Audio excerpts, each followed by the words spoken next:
چې یو سړی مړ شي او د ده نه مال پاتې شي، نو دا کم مال چې شاته پاتې شي د ده وارثانو ته، د هغې به ده ته اجر میلاویږي او که نه؟ الجواب، مال جمع کول د تجارت په طریقې سره یا په مزدورۍ سره یا په نورو مباحو او جایز طریقو سره دا خو جایز دي، خو کله چې مسلمان اراده د خیر وي نو الله وله په دې باندې بیا اجر ورکوي. حدیث مشهور حدیث دی او تاسو کې به اکثر ملګرو ته یاد دي، په صحیح بخاري صحیح مسلم کې دی، انما الاعمال بالنیات و انما لکل امرئ ما نوى. د اعمالو دارومدار د په نیتونو باندې دی او هر انسان ته به هغه څه میلاوي چې د څه نیت وي، نو چې د څه نیت وکړو هغه تا ته میلاویږي. نو د خلکو نه چې شاته کم مال پاتې کېږي دوی ته به اجر میلاویږي او که نه، نو دا به دوه قسمه دي. اولني قسم هغه خلک دي چې هغه د مال جمع کوي، مزدوري کوي او نیت یې دا دی چې زه یو ښېګړه کومه د خپلو خپلوانو سره یا د هغه خلکو سره کوم چې د کومو خرچه چې په ده باندې واجب ده. ولې کې ده؟ وایي دا د هغوی سره احسان دی، بل دا چې دوی بل چا ته لاس ونه نیسي، د دوی حاجتونه پوره شي او الله ماله اجر راکړي. نو دې انسان ته اجر میلاویږي کله چې د نه شاته د مال پاتې شي، چې ده نیت یې چې نیت یې دی چې زه دا مال دې دپاره ګټمه چې سبا له زما بچي هغوی چا ته لاسونه نه نیسي او دغه شان د هغوی حاجتونه پوره شي، په مور پلار باندې خرچه وکړم، په خویندو وروڼو باندې خرچه وکړم، د خپلو خپلوانو پکې تپوس وکړم او الله راله اجر راکړي. دا انسان چې مړ شي او دنه چې د مال شاته پاتې شي او وارثان یې خپل منځ کې تقسیم کړي، الله دله دې اجر ورکوي. قرآن کې الله سوي هل جزاء الاحسان الا الاحسان، د احسان بدله نه ده مګر احسان دی. چا چې ښېګړه کړې ده او ښه نیت یې و، الله به وله د هغه ښه نیت ښه بدله ورکوي. یو حدیث کې راځي په صحیح بخاري کې د روایت شتي، په صحیح مسلم کې هم شتي، سعد ابن ابي وقاص رضی الله عنه بیمار شوی. دا په دغه کال کوم کال چې پیغمبر صلی الله علیه وسلم حجة الوداع کړی، کله چې پیغمبر په ده پسې ورننوته او دی ډېر سخت بیمار و، نو ورته ویل چې یا رسول الله اني قد بلغ بي من الوجع وانا ذو مال. ای د الله پیغمبره سخته تعیني چې په ما باندې کوم ځای ته رسېدلې ده او زه خو د مال خاوند سړی یم او صرف راسره یوه لور ده بس. نو د دې خپل مال دوه حصې به صدقه کم، یعنې دا مال چې به درې حصو کې تقسیم کړي دوه به ترې صدقه کم. پیغمبر صلی الله علیه وسلم ورته ویل لا، دوه نه دوه ډېر دي. وی ما ورته ویل چې بشطر نیم مال به صدقه کم، وایي چې لا نیم هم ډېر دي. وی ما ورته ویل چې الثلث درېیمه حصه به وصیت پکې وکړم، وی الثلث والثلث کثیر. درېیمه کې کولی شي خو درېیمه حصه هم ډېره ده، که درې نه راکوز کړي بیا ډېره غوره شو. یو سړی څلورمه حصه کړي، پنځمه حصه کړي، دا ډېره غوره ده. خو زیات نه زیات څومره جایز دی؟ درېیمه حصه. په مال کې ته په درېیمه حصه کې وصیت کولی شي، باقي خو وارثانو ته پاتې کېږي. نو شریعت ته نه چې راولږه ټول مال مرګ وخت کې وایي ټول صدقه شو پلاني ځای لپاره شو پلاني ځای لپاره، نه. که ته زیات نه زیات وصیت کوې نو په ثلث کې وکړه، والثلث کثیر، او د درېیمه حصه هم ډېره ده. که دې نه راکمه کړي نو هغه بیا ډېره غوره وي. پیغمبر صلی الله علیه وسلم د دې لپاره مې دا حدیث وی ګوره، سعد بن ابي وقاص ته وی انک ان تذر ورثتک اغنیاء، وی ای سعده چې ته د خپل وارثان مالداره پرېږدې، دا کوم چې تا پسې شاته دي، نو دا د دې نه ډېره غوره ده چې ته غریبانان پرېږده او د خلکو نه سوالونه کوي. او وی ته چې څه خرچم کې تبتغي بها وجه الله او اجر بلټې الا اجرت بها، الله بدل اجر درکوي. حتى ما تجعل في امرأتك، تر دې چې هغه نوڼۍ چې ته د ښځې په خوله کې ږدې الله به تعالی د دې اجر درکوي. نو دغه اولني قسم خلک شو. کوم یو؟ نیت صحیح. صحیح نیت څه ته وایي؟ صحیح نیت څه ته وایي؟ نیت خو صحیح خراب ده، بل خراب څه ته وایي؟ خراب او صحیح پکې نشته. اولني قسم هغه دي چې د ده نیت دا دی چې زه دا مال چې کوم جمع کومه دې دپاره جمع کومه چې زما وارثان د هغوی سره دا یو احسان دی، د خپلو خپلوانو سره یو ښېګړه ده، او بل دا چې الله دوی د نورو خلکو د محتاجۍ نه وساتي، الله داسې قسم انسان له اجر ورکوي.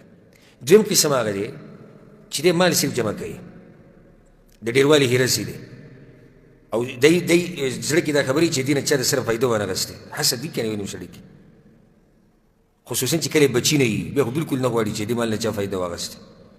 ځکه چې زه پرې ستړی شوی یم او دا خلک نه دي ستړي شوي، زه به مړ شم او دوی ته به داسې په اسانه مال میلاو شي. نو په داسې انسان باندې یره پکار ده. یره د څه پکار ده؟ نه ولې اجر ورته نه میلایږي. بارک الله فیک. د دې یې رب پکار ده عذاب پرې ولې راشي. یو سړی د نیتي دا نه دی چې زه د خپلو خپلوانو سره ښېګړه کړو بس صحیح ده فهو علی نیته د اجر په رڼا کې د سره معامله کېږي. او هغه دا چې دته اجر نه میلایږي ځان هسې ستړی کړو هسې ځان ستړی کړو. هغه مال خو به تقسیمېږي مال پاتې شوی دی چېرته نه دی پاتې شوی به تقسیمېږي. ته چې مړ شوې که ته غواړې او که نه غواړې خو ستا دا مال به دا به تقسیمېږي. ځکه پیغمبر صلی الله علیه وسلم وایي د آدم بچی وایي چې مالي زما مال او زما مال او ستا په مال کې ستا دي څه ستا څه دي ستا په مال کې صرف ستا درې خبرې دي. حق خپل مال نه فایده اخیسته غواړې. پیغمبر صلی الله علیه وسلم وایي مال هغه دی چې دې وخوړو دا ستا مال و دا یقیني ستا مال و ځکه چې ویې خوړو. دویم ستا مال هغه دی کوم چې دې واغوسته او زوړ دې کړو دا ستا مال. دریم کوم چې د الله په لار کې ولګوو دا ستا مال و. د دې نه راوځي چې سړي دي که دې ته زما مال به ټول ته نه پاتې کېږي ټوله. نو دا انسان د چې نیت یې نه و ښه نیت نو مال تقسیم شو خو یره پرې دا دی چې دته به اجر نه میلاوېدو یره شتي. والله اعلم. دا یو ورور سوال کړی دی د دغه صوفیو چې کوم دا څلورې لارې دي او په هغې باندې هغوی بیعتونه کوي او څلور طرق ورته وایي دا په شریعت کې شتي او که نه. الجواب په دې باندې څو پیرې مونږ خبره کړې ده الحمدلله. دا تصوف چې کوم نن سبا روان دی دا زموږ په دې ملکونو کې ډېر مشهور دی او ښه په شور شغرب کې دی. دا تصوف د صرف په شریعت کې نشته. دا تصوف چې کوم نن سبا روان دی بلکې دا نن سبا چې کوم تصوف دی دا خو د قبر پرستۍ طرف ته انسان بوځي. پیر پرستی او مریدي او بدع او خزعبلات او خرافات چې څه دي دا پکې راجمع شوي ده. نو دا صوفیه وایي زموږ څلور طریقې دي په دې کې به لازم په یو باندې بیعت کې که تاسو خیال کړی دوی د نوم سره لازم لیکي یا نقشبندي یا چشتي یا قادري دا هسې نه لیکي. دا مطلب دی چې ده په دغه طریقه باندې بیعت کړی. نو د دوی څلور طریقې دي یو چشتي قادري او سهروردي او څلورمه څه شو نقشبندي. دا څلور طریقې دي په دې باندې به بیعت کې د خپل استاذ او شیخ سره. او بیا په دوی کې نقشبندیان ډېر دي. دا څلور ونه طریقې چې کومې دي او څه چې دې سره تعلق ساتي ما انزل الله بها من سلطان الله په دې باندې هېڅ دلیل نه یې رالیږلی. دا ټول بې دلیله خبرې دي په شریعت کې دا خبرې نشتي. او په څه باندې بیعت کې د شیخ سره بیعت ته به څه شي کوي بیعت زه به دې کوم چې ګناهونه به نه کوم څه ضرورت دی یو خو د بیعت واسطه بدعي دی بل د الله سره لوځو کې چې ګناهونه به نه کوم. بل تصور شیخ وي د شیخ سره چې بیعت وکړي د هغه تصور به کوي نو ګناه به دنه نه کېږي. دې ته څه ضرورت دی؟ دې په زموږ سره دا خبره شته که نه؟ ته دا سوچ کوه چې ما ته څوک ګوري؟ ما ته الله ګوري الله معیني الله زما خبره اوري نو بس د ګناه نه به بچ کېږي. دا تفصیلي خبره ده اوږده خبره ده موږ بعضو درسونو کې لږ تفصیل سره بیان کړی دی. چېرته الله توفیق راکړو نو د صوفیو پوره مذهب به بیان کړو چې دا په څه طریقې سره پیدا شوي دي او بیا دې درجې ته څنګه رارسېدلي دي. په اوله کې د بعضو نیتونه پکې ښه وو وروسته قصه ورانه شوې ده. نو دا به چې د انشاءالله ځل نشست کې دا خبره پوره بیانه کړو. خو حاصل د جواب دا شو چې دا څلور طرق چې دي د صوفیو د بې دلیله دي په دې باندې څه دلیل نشتي. والله اعلم. دا یو ورور سوال کړی دی چې ما استادانې به وړي په ګاډي کې استادانې به مې په ګاډي کې وړي نو کله چې دا چوټي راشي چوټیانې راشي دوه نیمې میاشتې د هغې هغه پیسې زما نه نیمې کټ کړي چې دوه نیمو میاشتو تنخوا نیمه به تالي او زما او د هغوی سره څه اتفاق نه دی شوی. زما او د هغوی سره په دې خبره اتفاق نه و شوی چې د دې چوټیانو پیسې به راکوي که نه به راکوي. خو په عرف کې دا ده یعنې عامه طریقه دا ده چې د دې پیسې ورکړی کېږي. نو دوی چې زما نه د پیسې کټ کړي دي دې باره کې شریعت څه وایي؟ الجواب اولنۍ مسله استادان یې وړه سکولونو ته او مدرسو ته او یونیورسټیانو ته دا جایز دي چې کله په دې کې دوه شرطونه وي. اولنی شرط دا دی چې په دومره مسافه کې به وړي چې هغه به د سفر مسافه نه وي. ځکه چې حدیث کې راځي چې کومې ښځې په الله باندې او په آخرت باندې ایمان وي نو هغه به سفر نه کوي مګر د خپل محرم سره. نو دا به مسافه به داسې نه چې سفر ته به کړو ښار کې دننه وړي سکول ته مدرسې ته یونیورسټۍ ته هېڅ خبره نه. خو چې دومره بهر ته ځي چې هغې نه سفر جوړېږي نو بیا د هغې دپاره څه شرط دی؟ بیا به لازم دې سره محرم وي. دویم شرط دا دی که دننه وي او مسافه د سفر نه وي چې دا ډریور او دا ښځه یوازې کېږي نه چې دا ډریور او ښځه یوازې کېږي نه او دا چې دوه ښځې کافي ده چې دوه ښځې او ډریور وي بیا صحیح ده خو یوه ښځه او ډریور دا به پکې نه وي. لکه چې پیغمبر صلی الله علیه وسلم چې کله مو ښځه پردۍ ښځه د سړي سره یو ځای شي نو درېیمې شیطاني چې دا دوه شرطونه پکې یي په دې باندې عمل یي نو بیا د استادانو وړه راوړه داسې دي جایز دي خو د دوو خبرو ته پکې سوچ پکار دی بیا راځو دې مسلې له چې د چوټیانو پیسې دا ورور ووي زما نه نیمې کټ کړې اولنۍ خبره دا ده که چېرته اتفاق شوی چې پیسې به نیمې درکوو نو بیا خو په اتفاق باندې به ولاړې که اتفاق شوی چې نه به یې درکوو بیا به یې نه درکوي که اتفاق شوی چې پوره به یې درکوو بیا دې پوره غوښتی شي هغه اتفاقه پورې خبره ده خو اتفاق خو یې نه دی شوی نو اوس څه وکړو چې اتفاق نه دی شوی نو بیا به عرف ته واپس کېږي عرف څه ته وایي د خلکو څه طریقه دې ته عرف وایي بیا به عرف ته واپس کېږي نو که چېرته عرف کې دا یي چې داسې ډرایور له تنخوا پوره ورکوي د چوټیانو هم نو بیا دې غوښتی شي دا تنخوا که چېرته عرف کې دي سي او که نه وي نو بیا به قشن کېږي وجه دا ده چې یو قاعده ده فقهي قاعده ده وایي المعروف عرفا كالمشروط شرطا په عرف کې چې یو کار معروفي او خلک یې کوي دا داسې دی لکه دا شرط چې تړلی شوی چې په خلکو کې یو کار معروفي نو دا داسې دی لکه دا چې شرط تړلی شوی او ځکه بعض علما وایي الثابت بالعرف كالثابت بالنص عرف سره چې یو خبره ثابته شي لکه دا چې په نص کې ثابته شي نو ضرور ته موږ دا وایو که اتفاق شوی خو صحیح خبره شوی اتفاق هغه واضحه ده که اتفاق نه شوی نو بیا به څه ته کته غواړي بیا به عرف ته کته غواړي والله اعلم ښه دا ورو سوال کړی دی چې یو سړی د ښځې سره واده کوي او د نکاح په ټیم باندې مهر ولیکي په ریالونو کې یا په روپو کې او بیا وروسته چې دا مهر ورکوي بیا په روپو کې ورنکړي په ریالونو کې ورکړي یا په ریالونو کې لیکلی په روپو کې ورکړي یا په ریالونو کې لیکلی په ډالرو کې ورکوي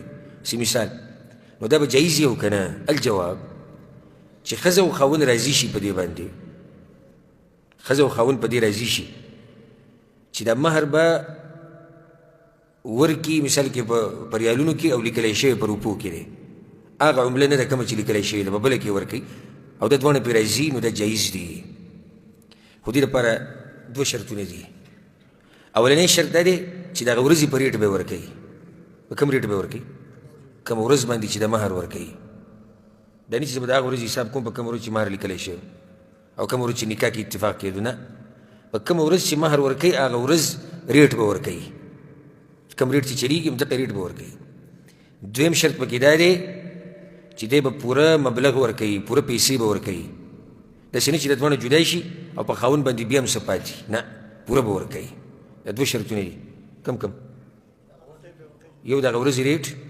او دویم پوره به ورکوي چې دوی جدا کېږي او په خاوند باندې څه نه وي اصل په دې کې یو دلیل دی د هغې دلاسه موږ دا شرطونه لګوو امام ابو داود رحمه الله روایت راوړی د عبدالله بن عمر وایي ما به اوښان خرڅول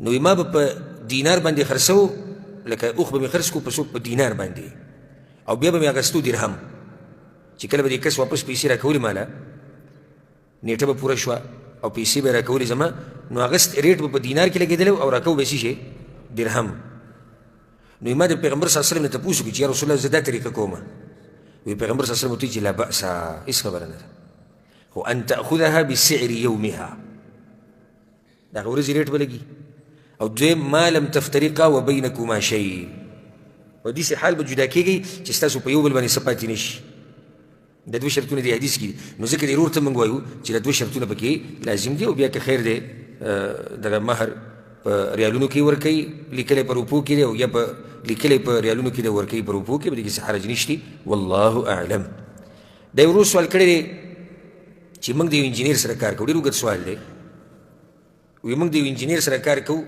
مصری انجینیر دی او هغه یو کمپنۍ سره کار کوي د انجینیر د یو کمپنۍ سره کار کوي او موږ د انجینیر سره کار کوو نو دې انجینیر د هغه خپل کار نه علاوه ځان له کار نیولی دی او په هغه کار کې د هغه خپلې کمپنۍ سامان استعمالوي او دا څومره ورځې چې دلته موږ کار وکړو د ده سره دوه هفتې نو دې خپلې کمپنۍ ته کار نه تللی دلته به راته ځکه چې کار به یې کتو چې موږ کار کوو او که نه کوو نو موږ ته تپوس وکړو چې دا کار تا څنګه نیولی څنګه دې نه دی نیولی وی هغه جواب دا راکړو چې شریکې ورته پته شته چې زما دا کار دی او کوم مدیر چې په ما له پاسه دی نو هغه ته ما دا خبره کړې ده او هغه وایي چې څه خبره نشته سوال زما دا دی ضرور وایي او دا ګورې هغه سړی دا سوال کوي چې دی یېرېږي د الله نه داسې قسمه سوالونه هر سړی نه کوي نن سبا د قیامت یو نښه د پیغمبر صلی الله علیه وسلم ذکر کړې ده مال به راغونډي خلک دې ته به نه ګوري چې امن حلال ام من حرام چې دا زه د حلال نه راجمع کوم او که د حرام نه دې ته به نه ګوري. نو په داسې وخت کې او په داسې دور کې چې ورور رالګي او تپوسونه کوي د حلال او د حرام د ایمان سره تعلق ساتي. نو دی اوس دا وایي سوال د ده څه دی؟ سوال دا دی چې زمونږ خو دغه کمپنۍ سره څه کار نشته، کومې سره چې انجینر کار کوي. سوال زما دا دی چې موږ د سره 2 هفتې کار کړی دی او دغه 2 هفتې د موږ له پیسې راکړي، دا پیسې زموږ دپاره حلالې دي او که حرامې دي. الله اکبر، دې ته ایمان وایي. او داسې ډېر لږ میلاوي، کېدای شي موږ داسې واورو وایي دا زم کومه او چې کله درته څوک میلاو شي درته وایي 2 هفتې کار وکړه او دومره پیسې به درکړم، بیا به پته ولګي چې کولی شي که نه شي. سوال دا دی چې دا 2 هفتې چې ما کار کړی دا پیسې حلالې دي که حرامې دي؟ الجواب، ګوره موظف د انجینیر چې دی کمپنۍ سره دا اجیر دی، په اجرت باندې راوستی شوی دی. نو په ده باندې لازم دي چې د ده سره کمپنۍ سره اتفاق کړی دی په هغه طریقه باندې به عمل کوي. او په ده باندې حرام دي چې د هغه کار په دوران کې د ځان له خاص کارونه ګوري. دا په ده باندې حرام دي ځکه چې د سره اتفاق شوی دی چې ته مثال کې د پلاني ټیم نه د پلاني پورې، د پلاني میاشتې نه پلاني میاشتې پورې، د دې تاریخ نه دې تاریخه پورې ته ما سره کار کوې، دومره به زه پیسې درکوم. په دې اتفاق کې چې دننه دې رالېږي او ځان له پکې کارونه نیسي، د دې ناروا کار کوي. او یا چوټیانې کوي، نه ځي قصدن ځي خپل کارونه له، د دې حرام کار کوي. الا دا چې په ده د پاسه څوک مشر وي د هغه نه د اجازت ولې، هغه جدا خبره ده. درېیمه خبره، په دې خپل کارونو کې د کمپنۍ سامان استعمالوي، دم د حرام کار کوي ځکه چې د سامان دې دپاره نه دی ورکړی، ته په خپل کار کې استعمالوه. نو دا انجینیر چې دی په ده باندې لازم دی چې د شریکې والا ته ووایي چې ګوره دومره وخت زه نه یم راغلی، ما دا سامان استعمال کړی. الا دا چې شرکت خبري کوم مدیر چې به مشر کړی او هغه له اجازت ورکړی چې تا سره دا اجازت شته، ته چا له اجازت ورکې او نه ورکې، او دغه به جدا مسله ده. هر چې ضرور دی چې 2 هفتې کار یې کړی دی او تنخواه یې خپل اخیستې ده او خپل کوم خبر باندې چې اتفاق شوی او هغه پیسې اخیستي، د دوی لپاره جایز دي او د دوی لپاره حلال دي. ځکه چې دا کار چې کوم دوی کړی دا مباح کار دی، یو خو حرام کار کول دي، حرام کار باندې پیسې هر وخت اخیسته حرام دي. نو دا کار مباح دی او دوی سره چې کوم اتفاق شوی هغه د پوره کړی دی، هغه اتفاق باندې پوره دی او د پیسې اخیستې دي، نو په ده باندې هېڅ نشته. خصوصا چې ده ته هغه ورته وویم وایي ما له چا اجازت را کړی دی، ما له زما شریکي اجازت را کړی دی. نو څه خو دې غریبانو باندې څه نور بوج خو نشته چې نه الله دوی مکلف کړي، تاسو به اوس ګرځئ او تپوس به کوئ او په رښتیا اجازت ورکړی که نه یې ده ورکړی او دا سامان یې په څه طریقه راویستی ده او که نه. هر څه چې ده کړي ده الله به د هغې تپوس کوي او دوی چې کومې پیسې اخیستې دي داسې دي، دا دوی لپاره حلالې دي. والله اعلم. دا یو ورور سوال کړی دی چې زه په فرانس کې اوسېږم او په فرانس کې زه په هغه ځای کې کار کوم چې په کوم ځای کې څاروي حلالوي او کوم ځای کې چې څاروي حلالوي نو هغه په اسلامي طریقې سره نه حلالوي، نو زه د هغوی سره کار کولی شم او که نه؟ الجواب، الله سبحانه وتعالى په قرآن کې دا خبره ذکر کړې ده، وتعاونوا على البر والتقوى ولا تعاونوا على الاثم والعدوان. د نیکۍ په کارونو کې به د یو بل سره مرسته کوئ او د ګناه په کارونو کې به د یو بل سره مرستې نه کوئ. پیغمبر صلی الله علیه وسلم په صحیح مسلم کې حدیث دی، من رأى منکم منکرا، په تاسو کې چې څوک غلط کار ویني نو څه دې وکړي؟ په لاس سره دې بدل کړي. که په لاس سره نشي نو په څه شي؟ په ژبه دې بدل کړي. که په ژبه نشي کولی په زړه سره دې انکار وکړي او دا ټول نه کمزوری ایمان دی. نو دې ورور ته موږ دا وایو چې په غیر اسلامي طریقې سره څاروي حلالول دا حرام دي. نو حرام کار کول د یو مسلمان دپاره دا څنګه روا کېدی شي؟ نو نه یو مسلمان په دې کې په خپله کار کولی شي او نه به په دې کې د بل چا سره مرسته کوي او نه به دا قسمه څاروي خرڅۍ اخلي. لکه چې حدیث کې دا راځي، امام بخاري او مسلم راوړی دی، پیغمبر صلی الله علیه وسلم د فتح مکې په ورځ دا اعلان وکړو چې ان الله ورسوله حرم بیع الخمر والمیت والخنزیر والاصنام. الله او د الله پیغمبر حرام کړي دي د شرابو خرڅول، د مرداره خرڅول، خنزیر خرڅول، بوتان خرڅول. او مرداره څه ته وایي؟ هر هغه څاروی چې په غیر اسلامي طریقې سره حلال کړی شي نو هغه ته څه وایي؟ مرداره. نو نه دي جایز دی ورور له چې دی په دې کې کار وکړي او هغوی په غیر اسلامي طریقې سره څاروي حلالوي. والله اعلم. دا یو خور سوال کړی دی چې زه بهر ملکونو کې اوسېږم، د انګریزانو ملکونو کې، او زما پلار په ما باندې زور زبردستي کوي چې ته به پلاني ځای ته کار له ځې او په هغه ځای کې نارینه او زنانه یو ځای کار کوي. نو دې ځای کې د پلار خبره منل لازم دي او که نه؟ الجواب، په داسې ځای کې کار کول د زنانه دپاره او د نارینهو دپاره چې هغې کې اختلاط وي نو اکثر په دې کې سړی په حرامو کې واقع کېږي.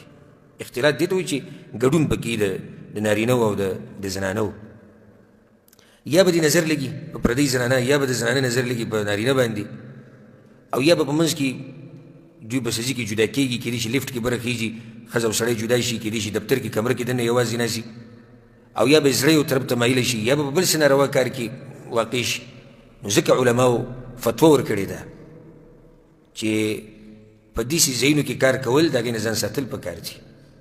اختلاط د سړو او د نارینو د سړو او د زنانو په منځ کې که هغه په سکولونو کې دی او که هغه د کار په ځای کې دی او که هغه په هسپتال کې راځي او که هغه په یونیورسټیانو کې راځي او که په هر ځای کې راځي، دا داسې ځایونه دي چې دلته فتنې خورېږي او د دې ځای نه فتنې نشر کېږي. نو نه دي جایز یو زنانه دپاره چې هغه داسې ځای کې کار وکړي، زنانه دپاره نه دي جایز چې هغه په داسې ځای کې کار وکړي چې هلته اختلاط وي د څه د نارینو او د زنانو. نو چې نه دي جایز نو بیا پلار له نه دي جایز چې په لور باندې زور زبردستي وکړي چې ته به هلته کار کړي، او که چېرته به زور زبردستي وکړي نو د دې پلار خبره منل نه دي لازم. ولې نه لازم؟ ځکه چې پیغمبر صلی الله علیه وسلم څه وایي؟ لا طاعة لمخلوق في معصية الخالق. د مخلوق خبره به نه منلی کېږي د خالق په نافرمانۍ کې.